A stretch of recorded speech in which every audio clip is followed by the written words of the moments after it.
Ayant aimé les siens qui étaient dans le monde, il les aima jusqu'au bout. Faire le chemin de croix comme le font depuis des siècles les chrétiens, c'est en accompagnant à notre tour Jésus dans sa persécution, entrer davantage dans le mystère de l'amour de Dieu manifesté en son Fils unique.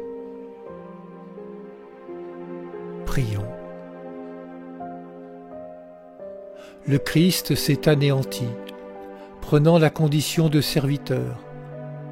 Pour notre salut, le Christ Jésus est devenu obéissant jusqu'à la mort et à la mort de la croix. C'est pourquoi Dieu l'a exalté.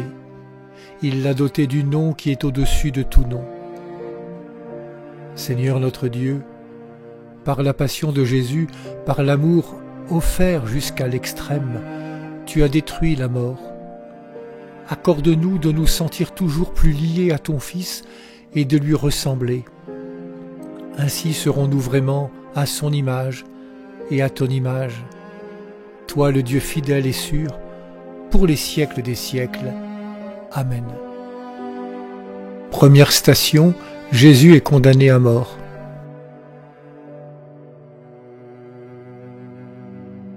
Pilate demanda à la foule : « Que ferai-je donc de Jésus qu'on appelle Messie ?»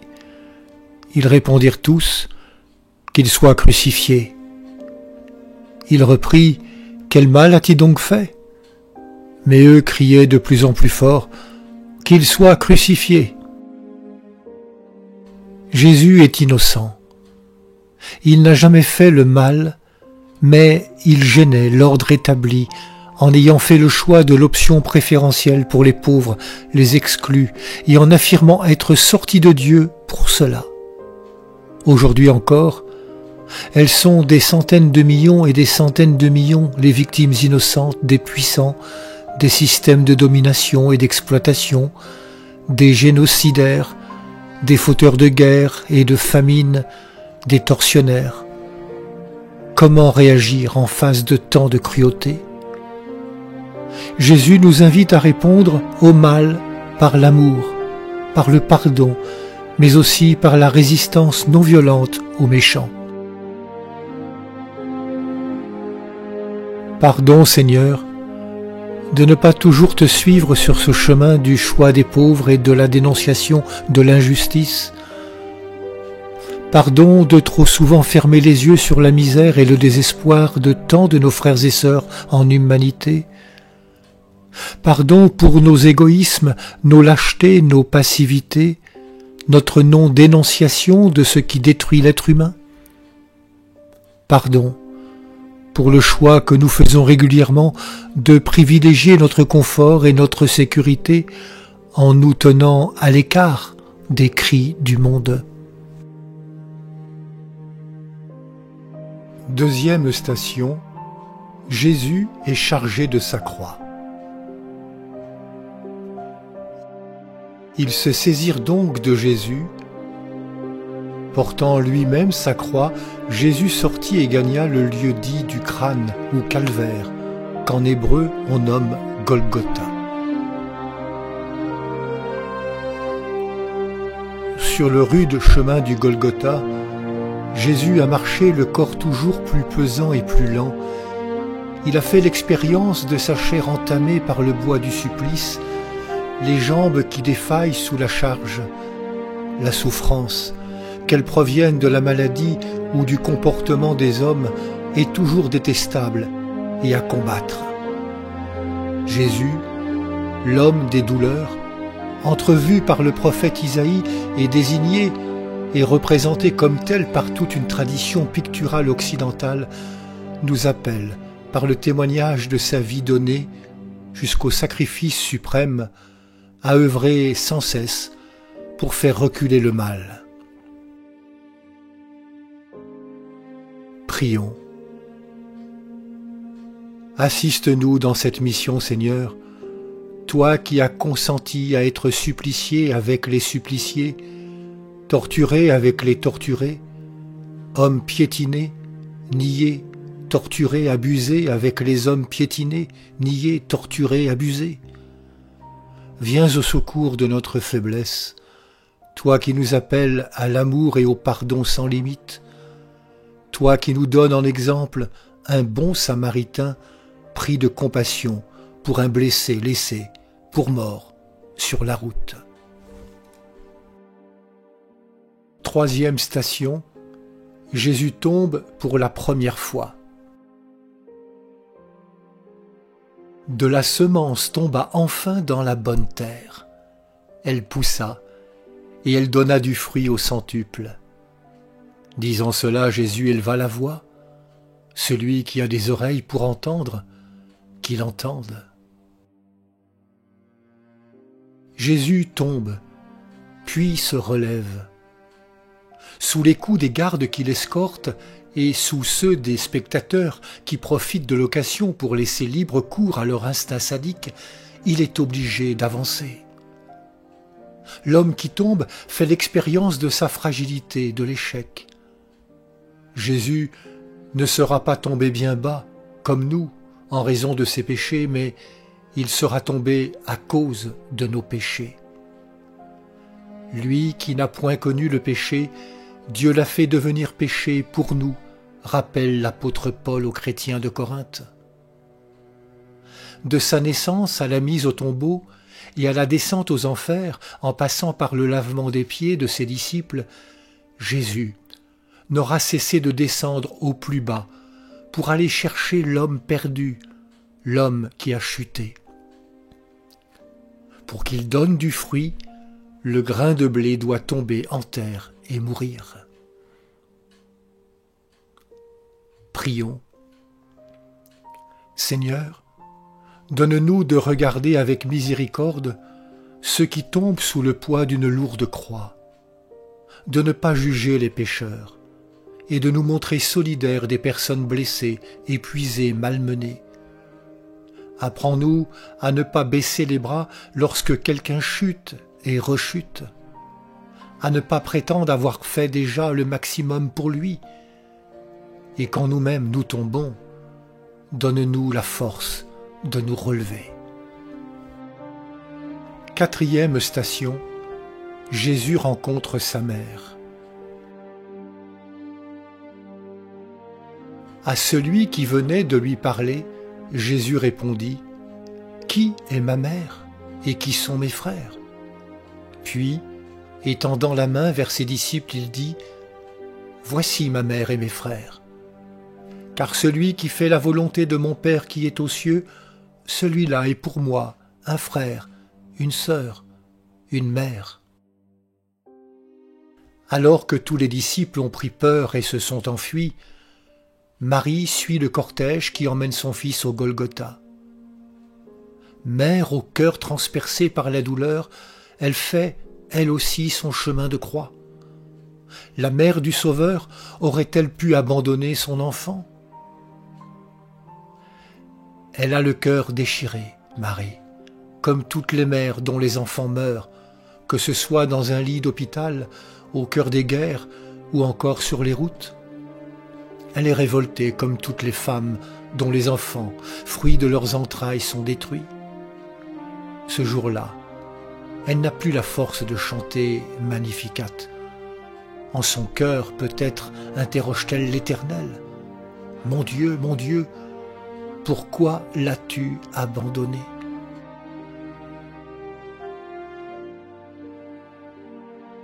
Seigneur, tu nous as donné Marie comme mère universelle et comme un modèle à imiter autant que faire se peut.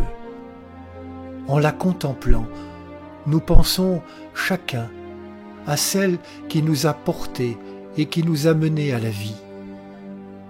Toute mère, ainsi, nous fait aussi penser à elle.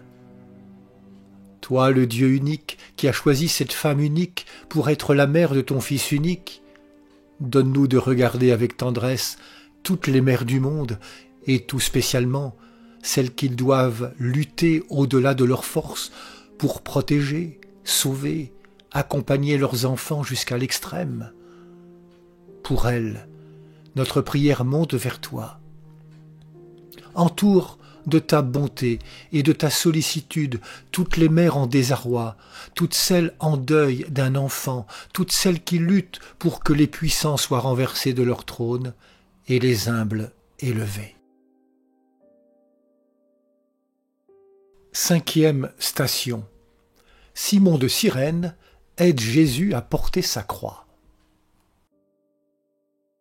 En sortant, ils trouvèrent un nommé Simon, originaire de Cyrène, et ils le réquisitionnèrent pour porter la croix de Jésus. Il revenait des champs, ce juif originaire de Cyrénaïque.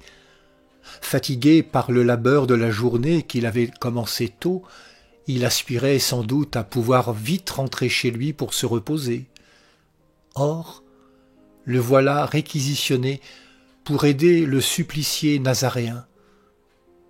Le fit-il uniquement sous la contrainte ou par solidarité aussi? L'Évangile ne nous dit rien à ce sujet. On peut croire qu'il a eu pitié du Galiléen et qu'il a accepté à l'intérieur de lui-même à venir un peu au secours de celui-ci, allégeant un peu sa charge. Le Sauveur du monde a eu besoin d'un secours d'hommes. Dieu ne fait jamais rien pour les hommes sans les associer à la tâche. Comment est-ce que moi, je me fais également Simon de Cyrène dans l'univers qui est le mien, ma famille, mon voisinage, mon église, ma cité? Prions. Nous te confions, Seigneur, tous les Simons de Cyrène de ce temps, tous ceux et toutes celles qui viennent en aide aux plus fragiles, tous les professionnels de santé, tous les bénévoles qui travaillent dans les institutions caritatives, les visiteurs de malades dans les hôpitaux et les maisons de retraite. Donne-leur la force nécessaire pour être les témoins d'humanité, des témoins de ton amour. 6e station. Véronique essuie le visage de Jésus.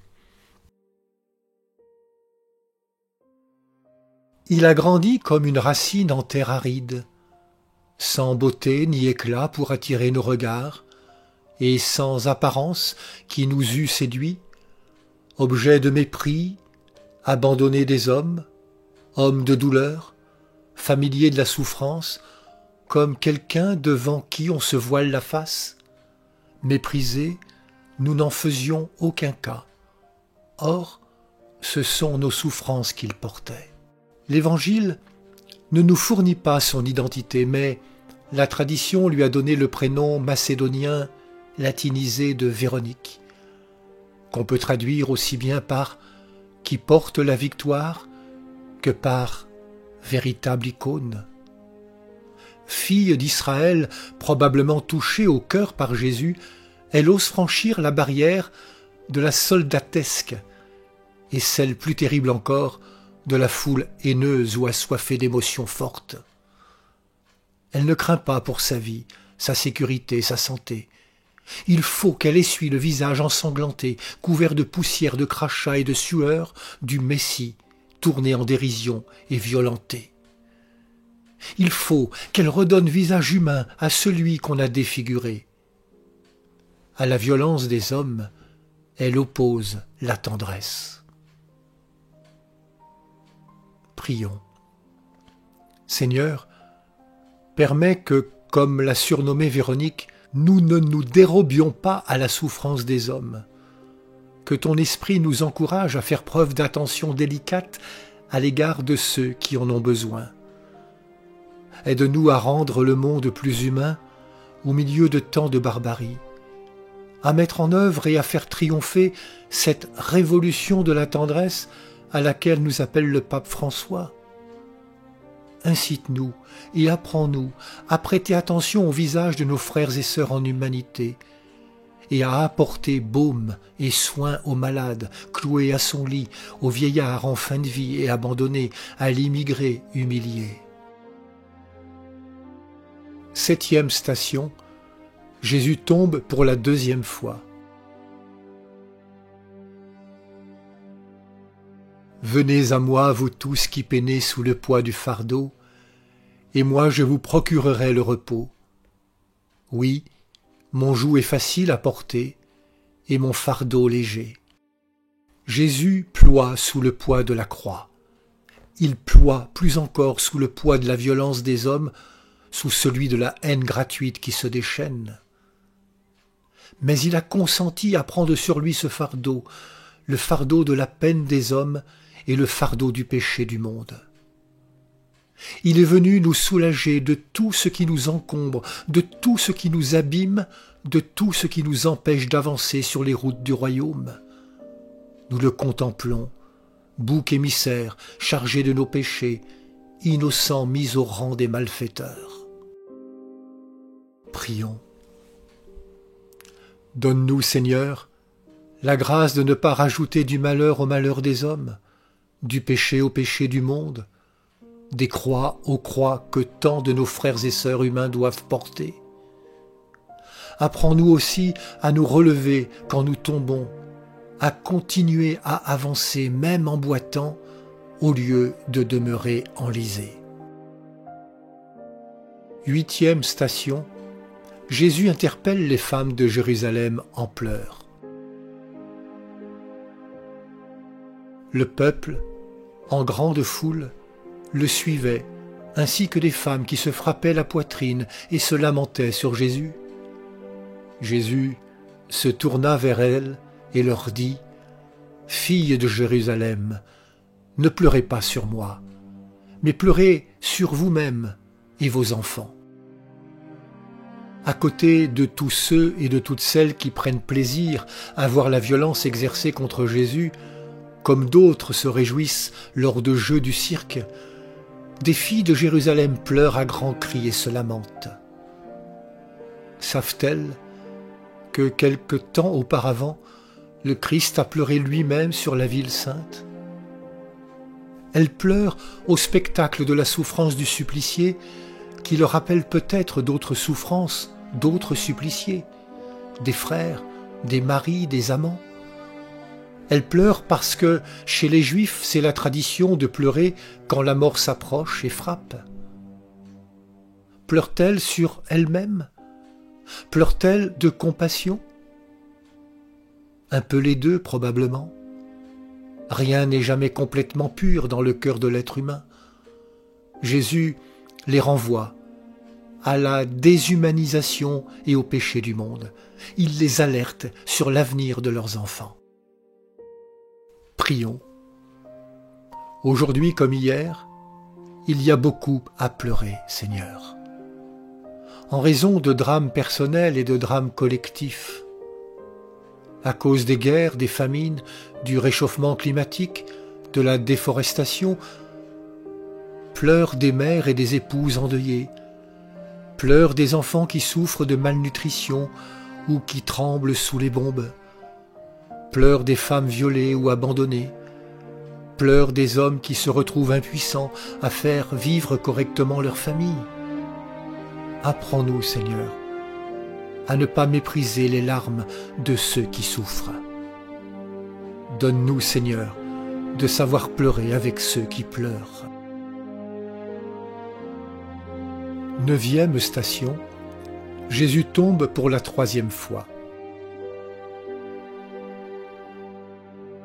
Ayez en vous les dispositions qui sont dans le Christ Jésus.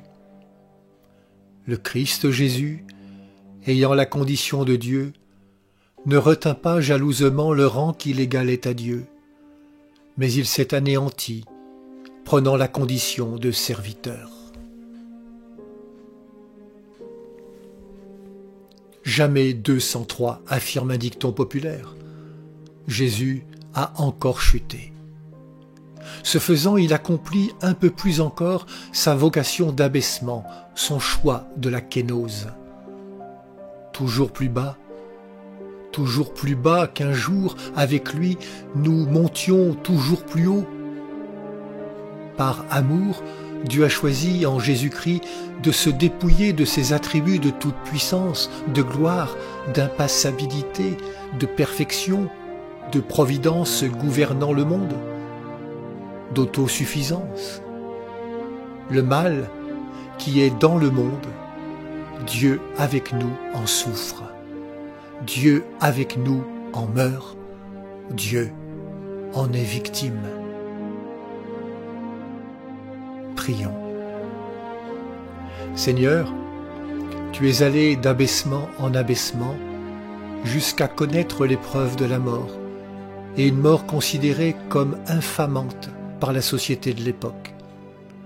Toi, tu ne désespères jamais des hommes. Tu nous crois toujours capables de nous extraire du péché, capables de nous relever quand nous chutons dans les abîmes du non-amour.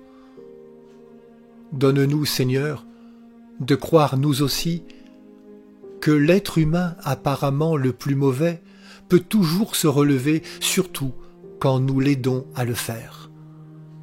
Donne-nous la grâce de la persévérance. Donne-nous ta force pour lutter contre le découragement quand celui-ci nous guette. 10e station. Jésus est dépouillé de ses vêtements.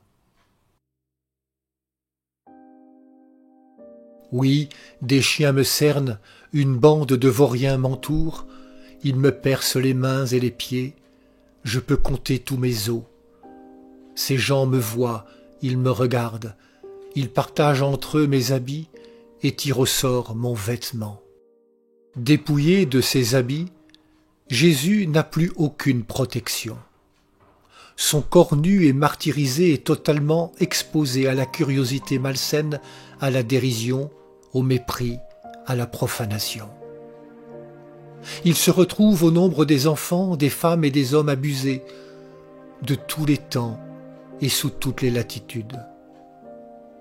Plus rien ne lui appartient, sinon sa liberté intérieure, sinon le lien unique qui le relie au Père unique. L'arrachement de ses vêtements le place au plus bas d'échelon de la condition humaine. Il est maintenant totalement l'égal de ceux à qui l'égalité est refusée. Comme le proclame l'hymne de la lettre de l'apôtre aux Philippiens, il n'a pas gardé jalousement le rang qu'il égalait à Dieu. Prions.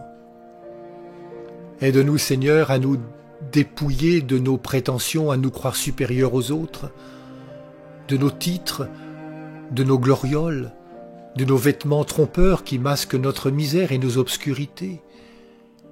Délivre-nous de toute hypocrisie, de tout désir de dominer et parfois d'humilier.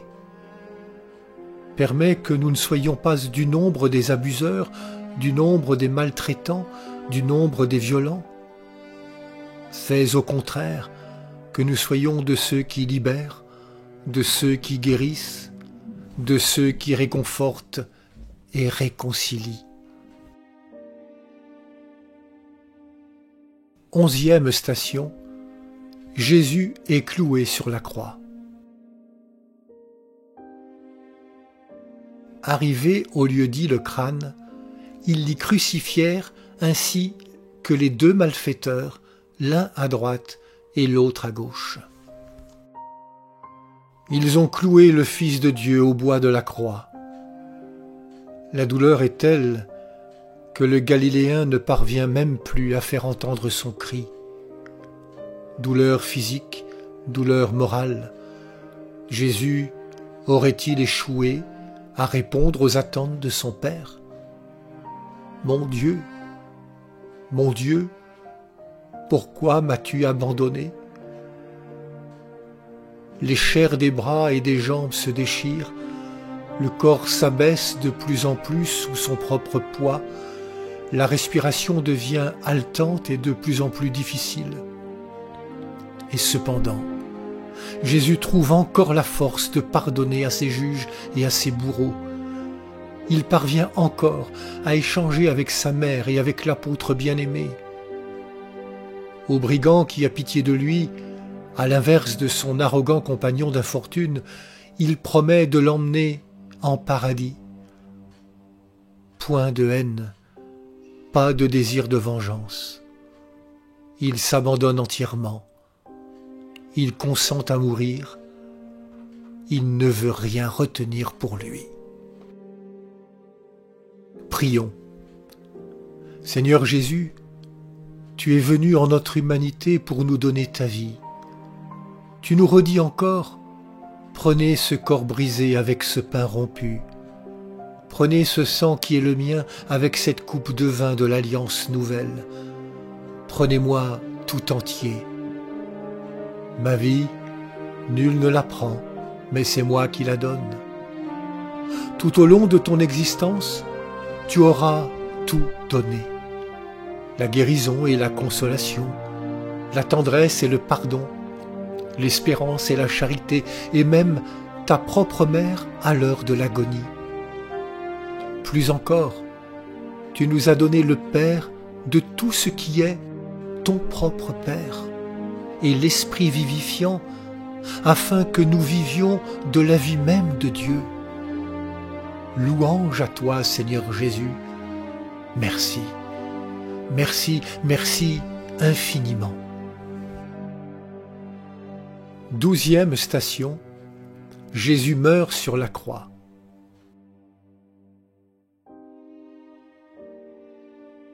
C'était déjà environ la 6e heure, c'est-à-dire midi. L'obscurité se fit sur toute la terre jusqu'à la 9e heure, c'est-à-dire 15 heures, car le soleil s'était caché. Le rideau du sanctuaire du temple de Jérusalem se déchira par le milieu. Alors, Jésus poussa un grand cri. « Père, entre tes mains je remets mon esprit. » Et après avoir dit cela, il expira.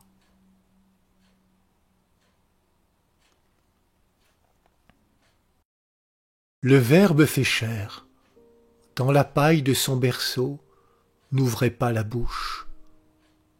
Le Verbe fait chair a été réduit au silence par la violence des hommes. Mais l'homme jeune, cloué au bois de la croix, comme le bébé de la crèche qu'il fut auparavant, nous dit davantage qui est Dieu et quel est son amour pour nous, plus que n'importe quelle parole. La plénitude de la révélation est désormais connue. Dieu est celui qui se donne et pardonne. Il est le Dieu désarmé qui n'a pour nous que des désirs d'amour.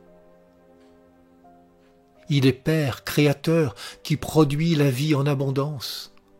Fils qui se livre pour que sa divinité circule dans nos veines. Esprit vivifiant qui relie et répare. Prions. Croire en toi, Seigneur Dieu, et en la vie éternelle, n'empêche pas que lorsqu'un deuil d'un proche survient, nous sommes ravagés par le chagrin, et que le goût de vivre s'éloigne de nous. Épargne-nous, nous t'en prions, les morts violentes, les morts précoces, les agonies qui n'en finissent pas. Fais aussi que nous sachions tous nous préparer à bien mourir, tout spécialement en aidant par avance nos proches à vivre l'épreuve. Rends-nous toujours sensibles à la souffrance et à la détresse des endeuillés et permets que dans l'exercice de notre compassion, nous sachions être des annonceurs et des témoins de la résurrection.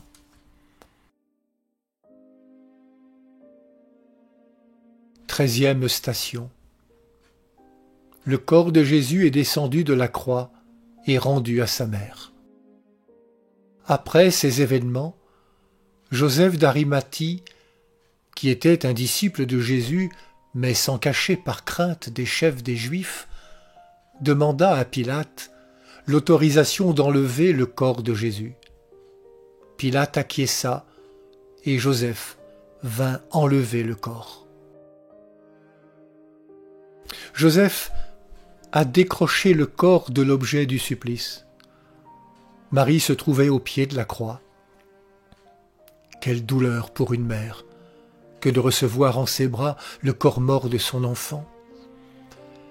Étrangement, il n'existe pas de mot spécifique en langue française, en tout cas pour désigner une mère ou un père que la mort a privé de sa progéniture.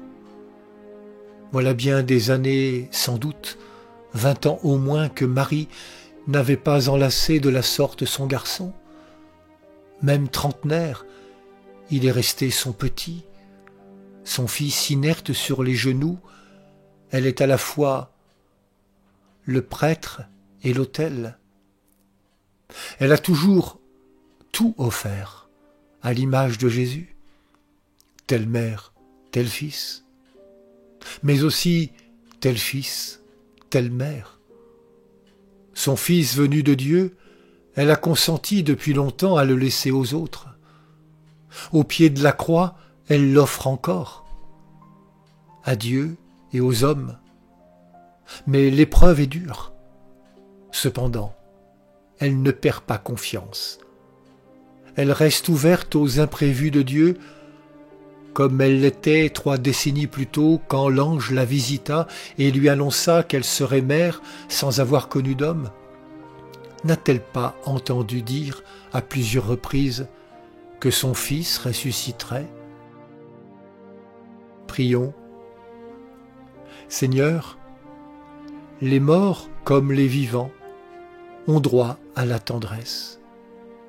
Ils ont droit aussi à nos prières, car nous ne pouvons pas croire que ton œuvre de purification ne continue pas au-delà du trépas. Prendre soin de nos morts, c'est refuser que l'amour soit vaincu. C'est nourrir les liens qui nous unissent à eux. C'est faire vivre ce que l'Église appelle la communion des saints. Prends pitié de nous, Seigneur. Prends pitié. 14e station. Jésus est mis au tombeau. Prenant le corps, Joseph d'Arimathie l'enveloppa d'un linceul immaculé et le déposa dans le tombeau neuf qu'il s'était fait creuser dans le roc. Puis il roula une grande pierre à l'entrée du tombeau et s'en alla. Prendre soin des morts est un signe d'humanité qui est à la base des civilisations. La Bible insiste beaucoup sur ce point, nous racontant Abraham achetant un terrain à Macpéla, en terre de Canaan, pour y ensevelir sa femme Sarah, Joseph et ses frères, se préoccupant de faire inhumer leur père Jacob en ce même lieu, puis Moïse ramenant d'Égypte les os de Joseph pour les enterrer auprès de ses ancêtres. Joseph d'Arimathie a mis à la disposition du Seigneur Jésus le tombeau qu'il s'était fait construire. Une sépulture d'emprunt pour le Fils de Dieu. Mais c'est à partir de ce tombeau que va s'accomplir la résurrection du Christ. C'est de ce tombeau qu'a jailli la lumière destinée à illuminer le monde. Prions. Seigneur, Père de miséricorde, ils sont trop nombreux, ces frères et sœurs en humanité, dont les corps morts sont méprisés, profanés, et qui ne reçoivent aucune sépulture. Corps pourrissants sur les champs de bataille ou dans les déserts des routes de l'exil, corps de migrants engloutis par les mers et les océans, corps jetés dans les décharges publiques, corps placés à la hâte dans les fosses communes et recouverts de chaux, sans que l'on puisse savoir qui est qui. Nous t'en prions, donne aux défenseurs de la dignité de l'homme la force nécessaire pour que toutes ces situations de déni de la sacralité de la personne humaine finissent par disparaître. Accorde aux familles de disparus la grâce de savoir où reposent les restes des leurs. Tous sont tes fils et tes fils, et tu es leur père.